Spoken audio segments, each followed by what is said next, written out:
부요라고 하는 것은 무엇입니까? 부요, 풍성하다는 겁니다.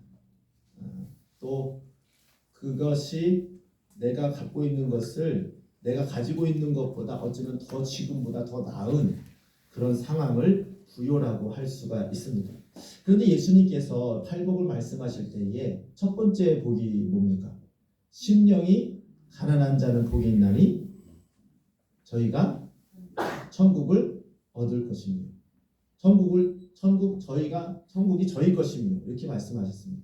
이게 가난한 자는 복이 있다고 했는데 오늘 본문 말씀에 보면 부유에 대해서 말씀하고 있습니다. 이 가난한 거와 부유는 어쩌면 정반대의 개념이라고 할 수 있어요.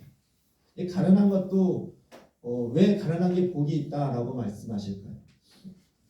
내가 가난함을 알고 있을 때 내가 여기서 말하는 가난함은 돈이 없는 가난함을 말하는 게 아니에요. 우리 심령의 가난함을 말하는 거죠. 그러니까 내가 주님의 은혜가 아니면 나는 살 수가 없습니다. 나는 주님의 은혜가 필요합니다. 이것이 마음, 심령이 가난한 거예요.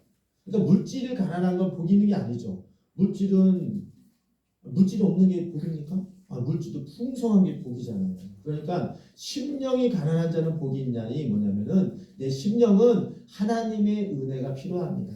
하나님의 그런 놀라운 그 구원의 은혜가 꼭 필요합니다라고 생각하고 주님 앞에 나가는 자, 이게 심령이 가난한 거거든요. 그런 자는 복이 있다는 거예요. 그런 자가 천국을 얻을 수 있다라고 예수님은 말씀을 하시는 것입니다.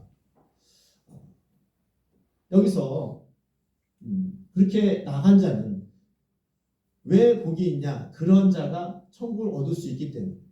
그래서 천국은 가난한 자에게 부유함을 주는 것이기 때문에 그렇게 말씀하시는 거죠. 여러분, 부유하라는 것은 우리가 흔히 말하는 것은 물질의 부유를 생각할 수가 있습니다. 물질의 부유도 중요하죠. 가난한 진짜 물질이 없는 것보다 많이 있는 것이 좋죠. 하지만 여기서 말하는 부유는 물질의 부유를 말하는 게 아니라 진정한 하나님께서 내려주시는 그런 부유함은 우리 영혼의 부유함을 말씀하고 있습니다.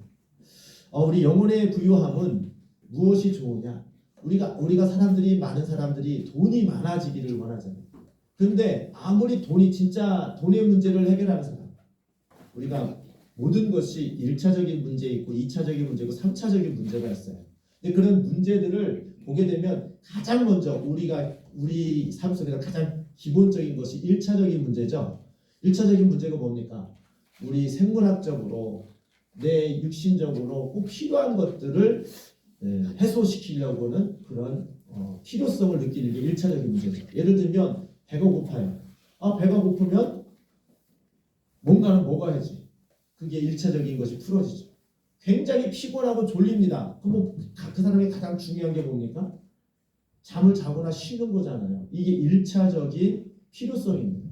그것이 해결되지 않으면 다른 것은 눈에 안 보여요. 지금 내가 열흘을 굶었는데, 예를 들면 내가 굶었는데 어떤 사람이 금덩어리를 줘요. 그러면 그 금덩어리가 물론 금덩어리로 먹을 것을 바꿀 수 있겠지만은 사막 한가운데 내가 지금 물이 필요하고 음식이 필요한데 사람들이 금덩어리를 막 줍니다.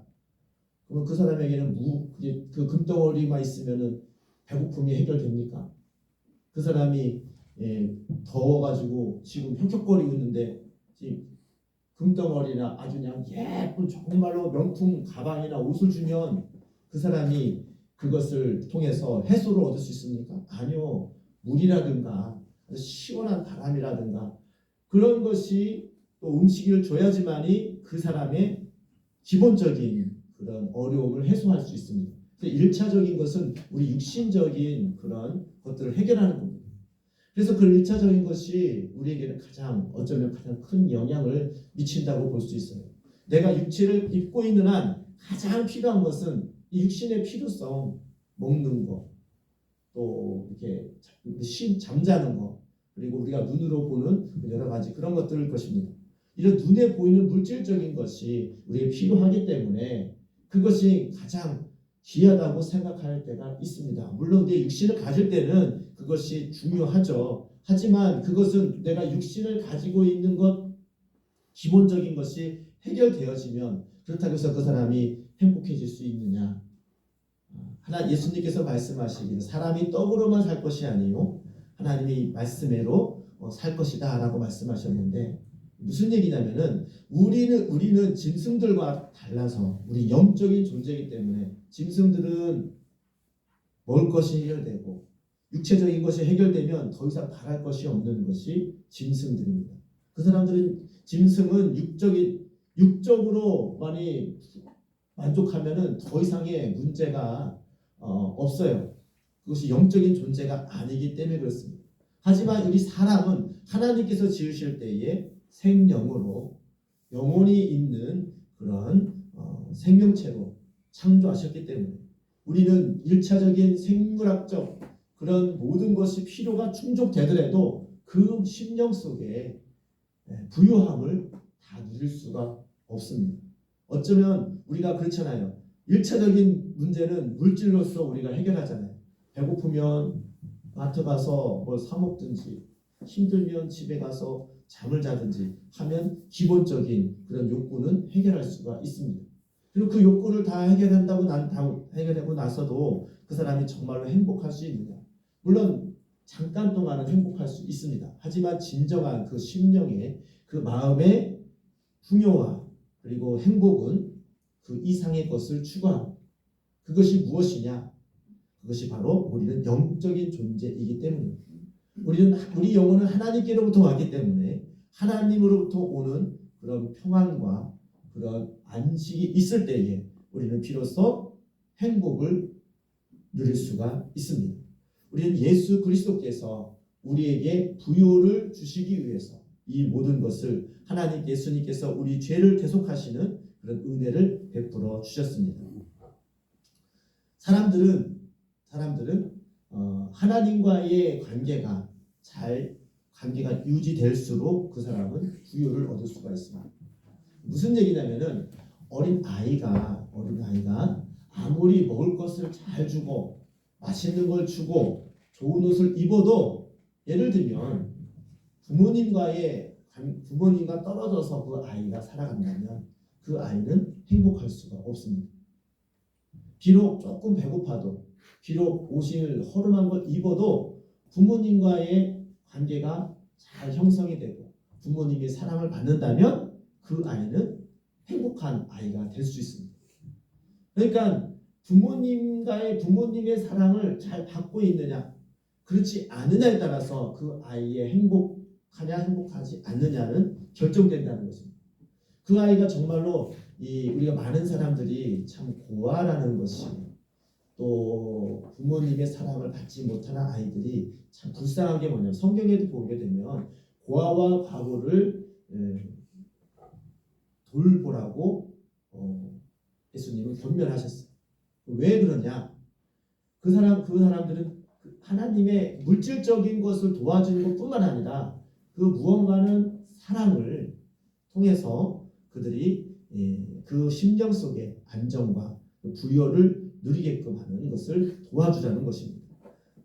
정말로 그 어떤 사람이 인격이 형성되는 데 있어서 그 성인이 됐을 때에 그 사람과 대화할 때에 어떤 사람은 참 마음이 부드러운 사람이 있고요. 여유가 있는 사람이 있습니다.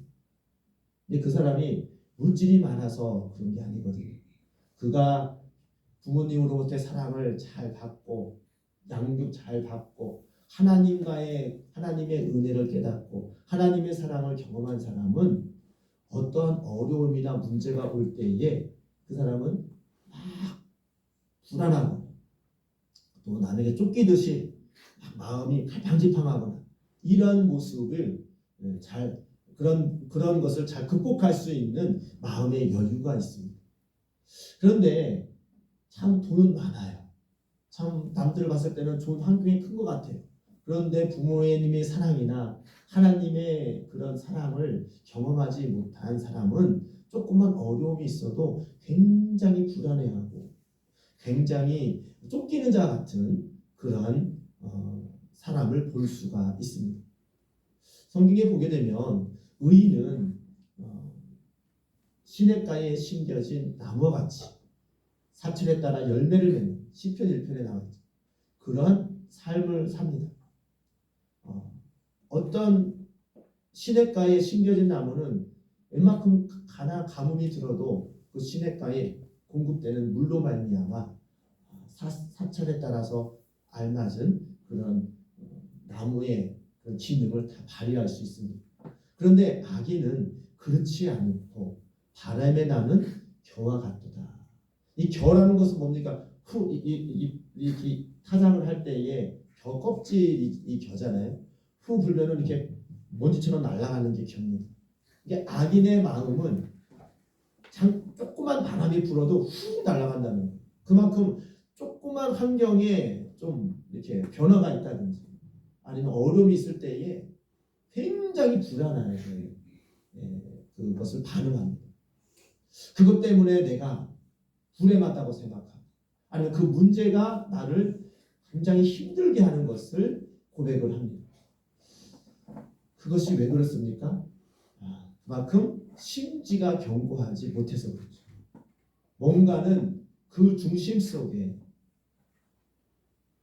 채워지지 않는 것이 있기 때문에 그러한 반응을 보이는 것입니다. 부요라고 하는 것은 어쩌면 풍성하고 여유가 있고 그리고 그 모든 것이 누릴 수 있는 그런 여유를 가짐을 말합니다. 우리가 인생은 어쩌면 우리가 은혜를 받았다. 하나님의 사랑을 안다. 이것이 무엇일까요? 환경 우리가 눈에 보이는 1차적인 그런 눈에 보이는 환경은 은혜를 받기 전이나 받는 후는 차이가 없어요.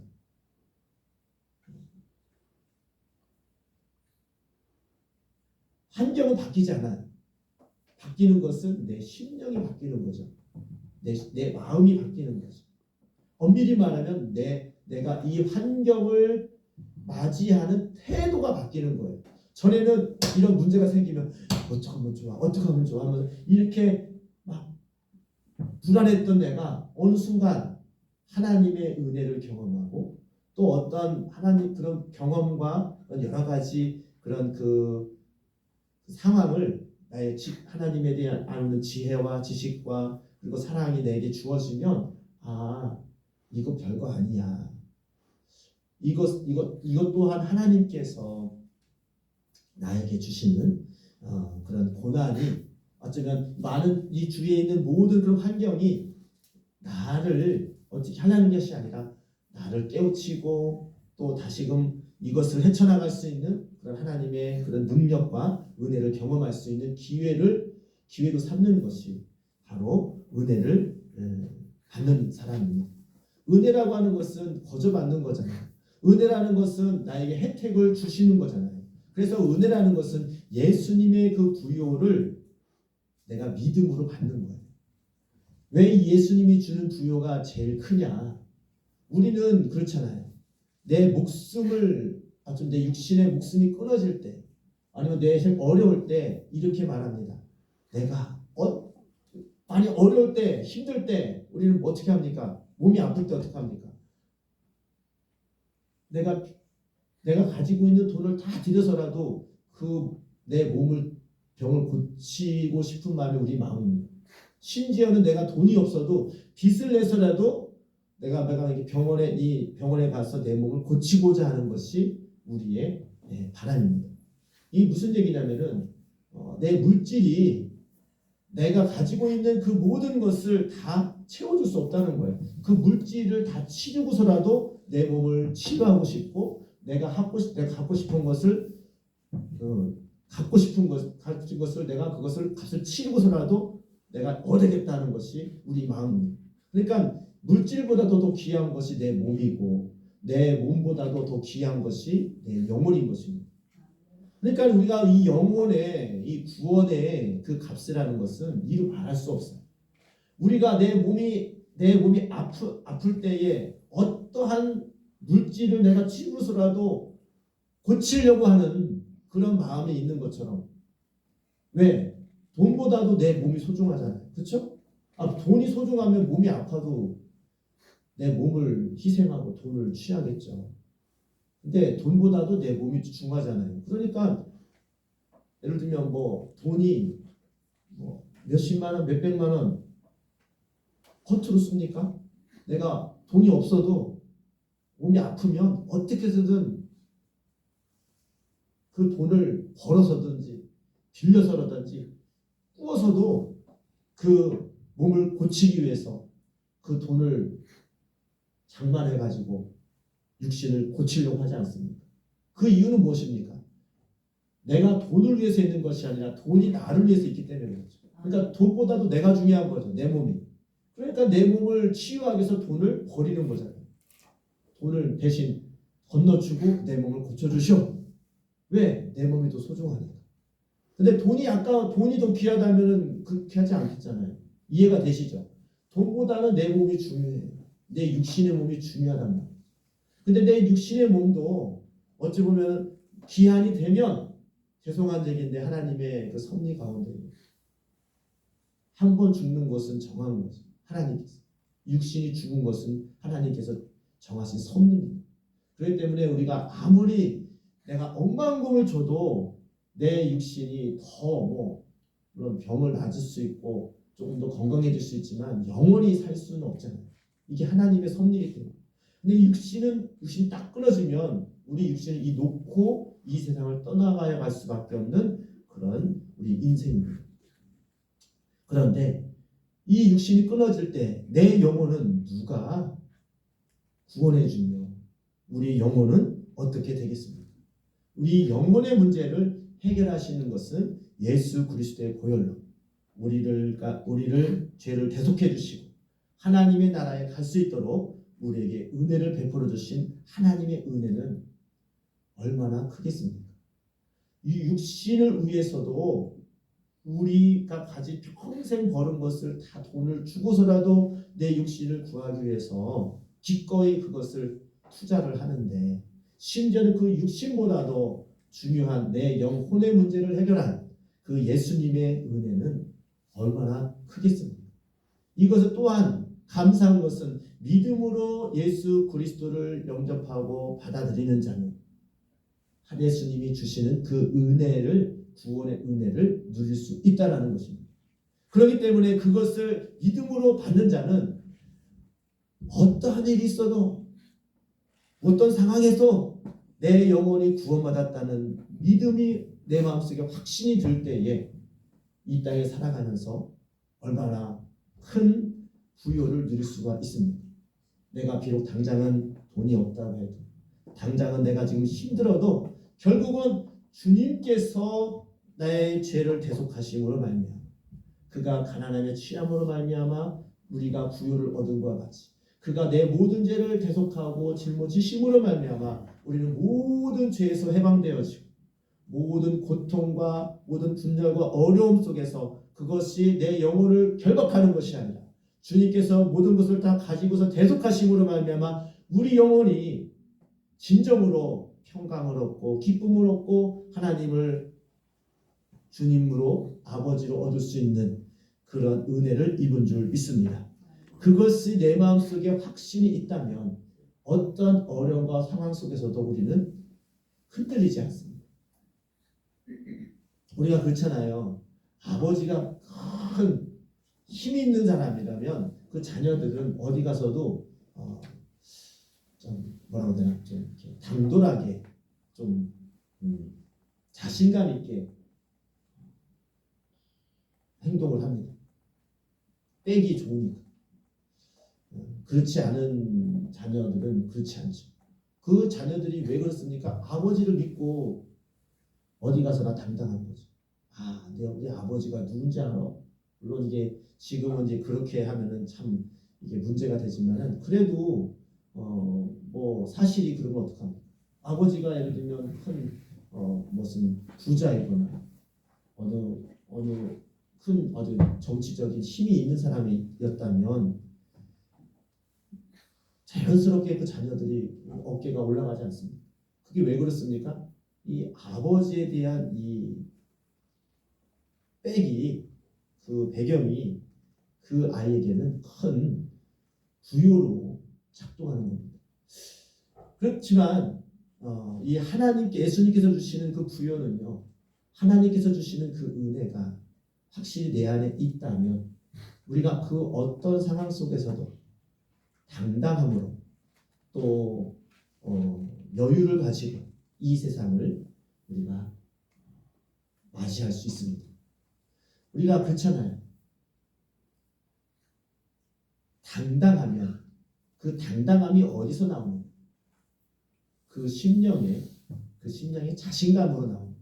그 자신감이 어디서 나옵니까? 그가 무언가 믿을 만한 구석이 있을 때에 자신감이 생깁니다. 예수 그리스도께로부터 오는 그런 은혜가, 그 사랑이 정말로 나에게 기쁨이 되고 즐거움이 되고 자랑거리가 된다면 그것이 나의 자신감이 되는 겁니다. 예수 그리스도로부터 오는 그 부유함은 무엇이냐?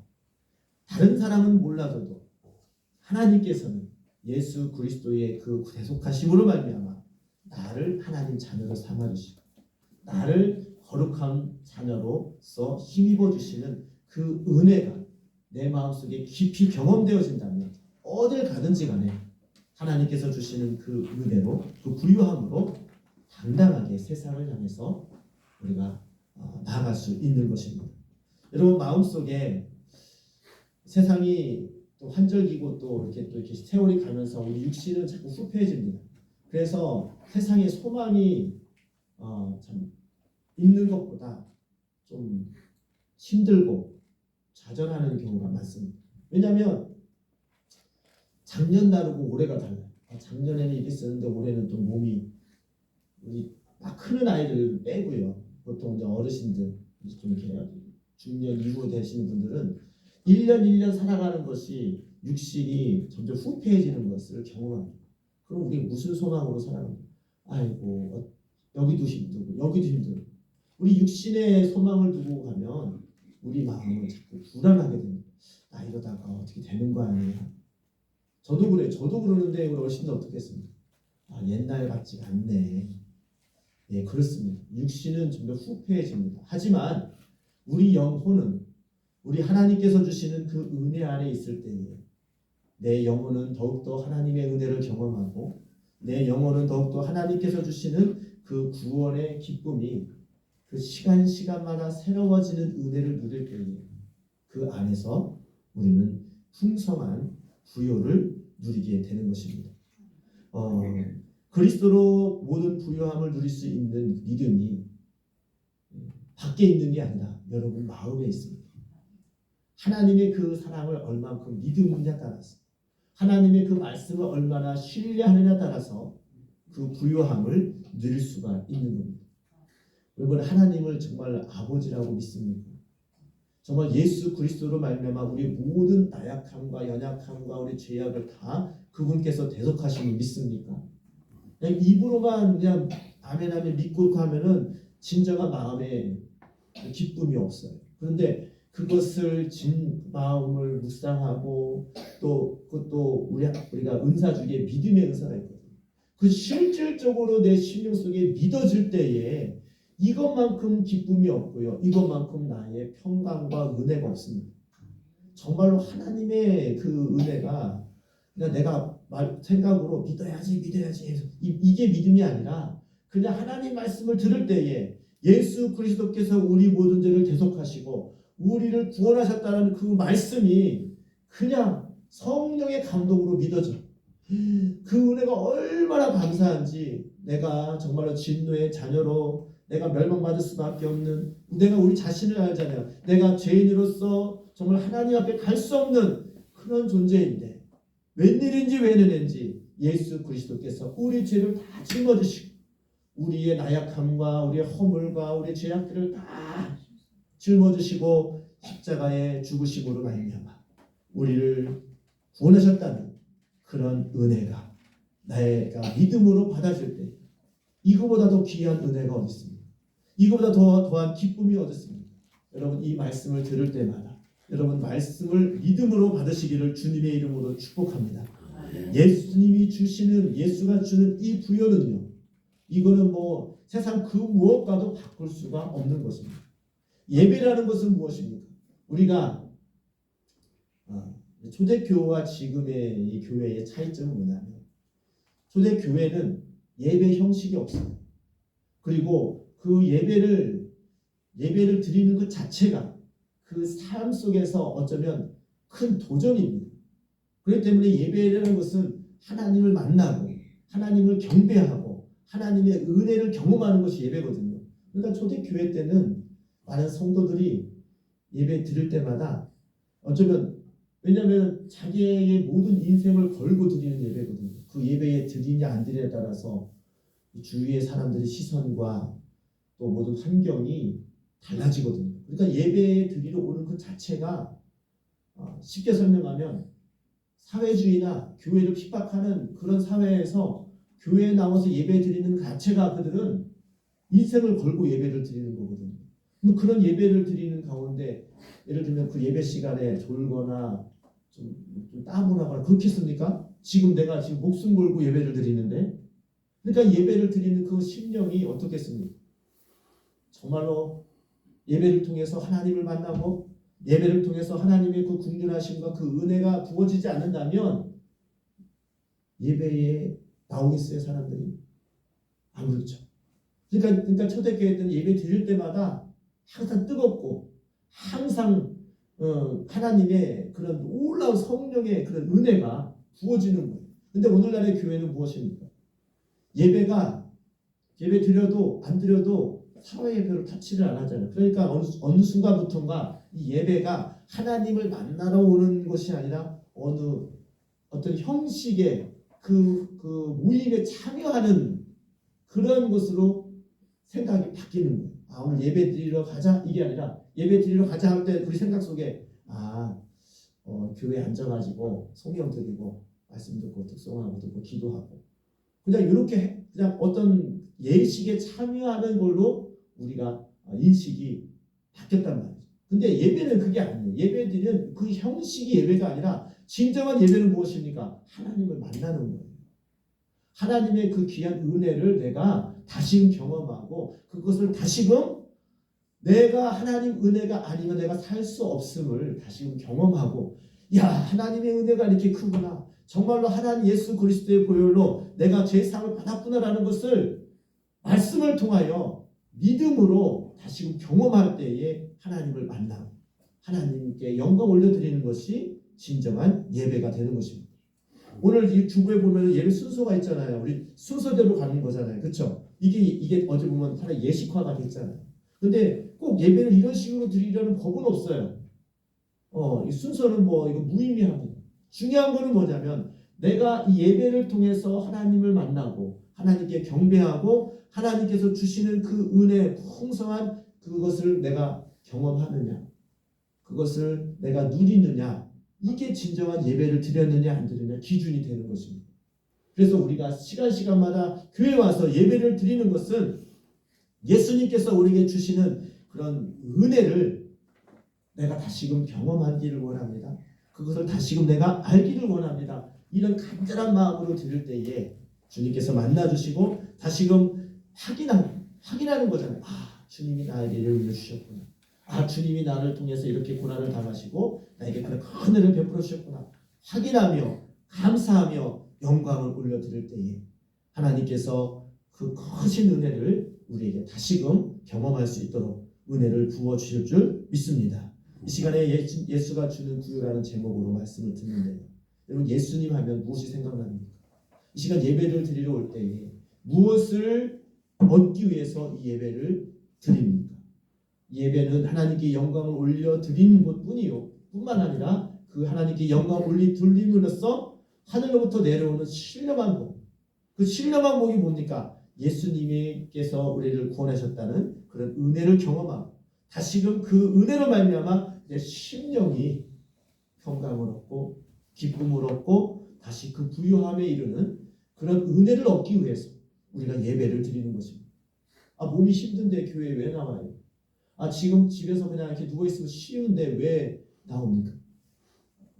말씀을 통해서 예수 그리스도의 그 은혜를 통해서 다시 내 심령이 우리가 배고프면 밥을 먹으러 가듯이 육신이 배고프면 밥을 먹으러 가듯이 우리 영혼은 하나님 말씀을 듣고 하나님을 만날 때에 진정한 평강과 은혜를 부요를 누릴 수 있기 때문에 우리는 하나님께 나와 예배를 드리는 것입니다.